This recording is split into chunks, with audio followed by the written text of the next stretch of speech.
tablette chocolat d'Obey, je la vois partout, c'est le moment de la tester. Non seulement comme tablette, mais aussi je vais la transformer en cake. Bonjour et bienvenue, j'espère que vous allez bien. Dans cette vidéo, nous allons réaliser ensemble ce cake façon chocolat d'Obey, une base de cake chocolat et aussi un topping de chocolat d'Obey. C'est parti tout de suite à la recette. On commence tout de suite par la préparation du cake au chocolat. Dans un bol, j'ai 200 g de café chaud et je vais rajouter 50 g de cacao amer et je mélange bien les deux. Une fois c'est bien homogène, je conserve ça de côté. Je ramène un autre bol, je casse 2 œufs, 150 g de sucre, 60 g d'huile, 50 g de lait, une cuillère à café de vinaigre et une cuillère à café de vanille. Et je mélange l'ensemble bien. Une fois c'est bien homogène, je vais ramener le bol du café au cacao et je vais l'incorporer au mélange. Et je continue de mélanger. Une fois c'est bien homogène, je conserve de côté, je ramène un autre bol et je mets les ingrédients secs. 160 g de farine, une cuillère à café de levure chimique, une cuillère à café de bicarbonate et une pincée de sel. Je mélange les ingrédients secs et je vais les ajouter à la préparation initiale. Je continue de mélanger bien avec la maryse ou le fouet, c'est la même chose. Une fois c'est bien incorporé, la préparation du cake est prête. Je ramène mon moule que je l'ai chemisé avec un papier sulfurisé à la base et j'ai beurré et fariné les bordures. Son diamètre est de 25 cm et je vais l'enfourner à un four déjà préchauffé à 170 degrés, environ 30 à 35 minutes de cuisson. Et pendant ce temps-là, on récupère notre pâte de kunafa, c'est celle-là, les kataïeuf au kunafa. Je vais l'émietter de cette manière à l'aide du couteau, il faut avoir des petits morceaux.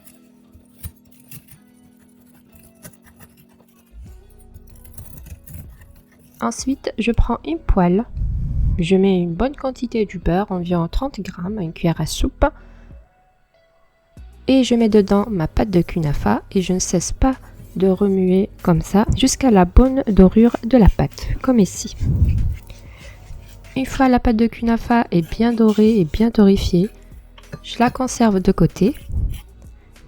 Et pendant ce temps-là, mon cake est déjà bien cuit. J'ai piqué le cake, le couteau sort sec, c'est-à-dire c'est bien cuit. Je conserve de côté. Là, on va réaliser notre ganache avec la crème fluide entière, du beurre et du chocolat. De mon côté, j'ai fait un mélange de chocolat au lait et de chocolat noir. J'ai émietté le chocolat, je l'ai mis dans un bol. J'ai porté la crème à ébullition, je l'ai rajouté à mon chocolat. Je l'ai laissé quelques instants et ensuite j'ai bien mélangé la crème avec le chocolat, c'est très bien fondu. Une fois c'est homogène, j'ajoute le beurre et je mélange à nouveau. Je mixe la ganache avec le mixeur bois pour s'assurer qu'on a une texture bien lisse. Et voilà, notre ganache est prête. Je la filme au contact et je la conserve au frigo.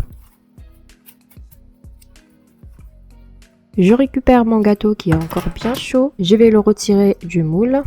Je libère les bordures à l'aide du couteau. Ça s'enlève très facilement. C'est un gâteau ultra moelleux, pas besoin de l'imbiber ou quoi que ce soit. Il est extrêmement bon, pas du tout sucré grâce au café qu'on a mis. Je l'ai mis dans une grille et j'ai coupé la petite bosse pour avoir une surface plate.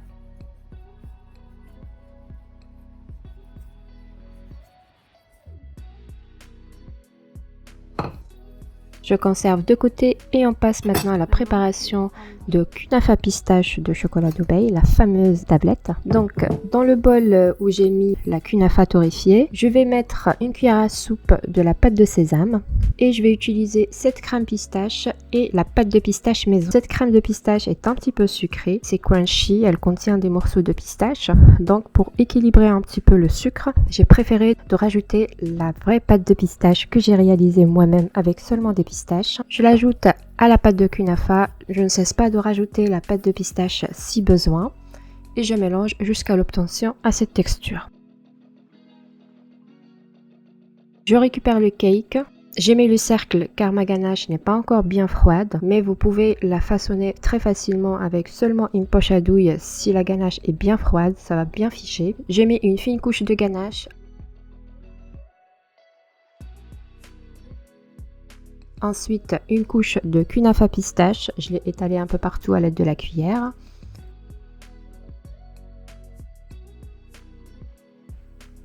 Et Et à la fin, je vais rajouter le reste de la ganache par-dessus.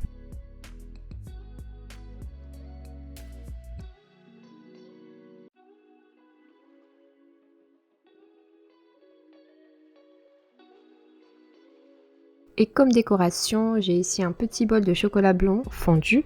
J'ai rajouté une cuillère à soupe d'huile pour que ça soit bien liquide. Et pareil dans l'autre bol, du chocolat blanc avec du colorant vert. Et j'ai réalisé cette décoration seulement avec la petite cuillère. J'ai mis un peu partout de cette façon, comme la montre la vidéo, pour une décoration qui fait semblant à la tablette de chocolat Dubaï. Ensuite, je l'ai posé au frigo, je l'ai laissé complètement refroidir. Voilà, à la sortie, la base est bien froide, la ganache a bien figé. Je vais faire une petite décoration sur les bordures du mon gâteau avec des pistaches hachées. Et voilà le rendu, un gâteau très très bon, magnifique. On a la saveur de chocolat Dubaï, la fameuse kunafa qui est vraiment croustillante, et aussi le moelleux du cake qui est excellent, pas du tout sucré. Je vous conseille de le tester avec ces ingrédients.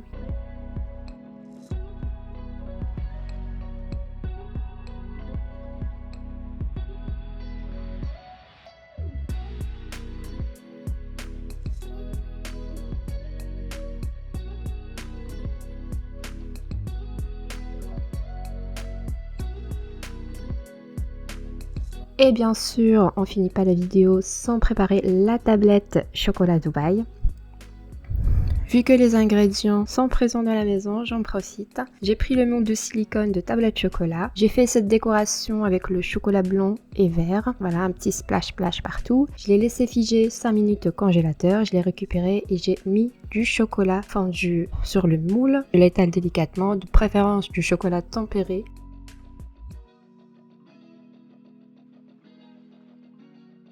Je le remets encore 10 minutes au congélateur.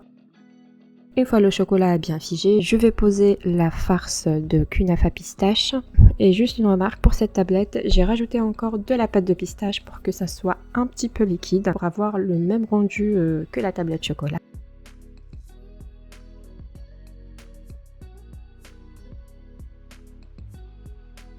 Et à la fin, j'ai couvert cette pâte avec le chocolat fondu. Et je l'ai laissé figer 20 minutes au congélateur.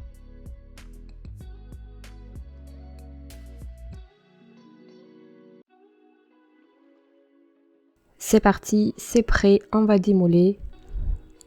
Et voici le rendu, un chocolat très bien brillant qui croque. Et je vous raconte pas le goût, quand vous mangez, ça croustille partout. C'est excellent, je vous conseille de le tester.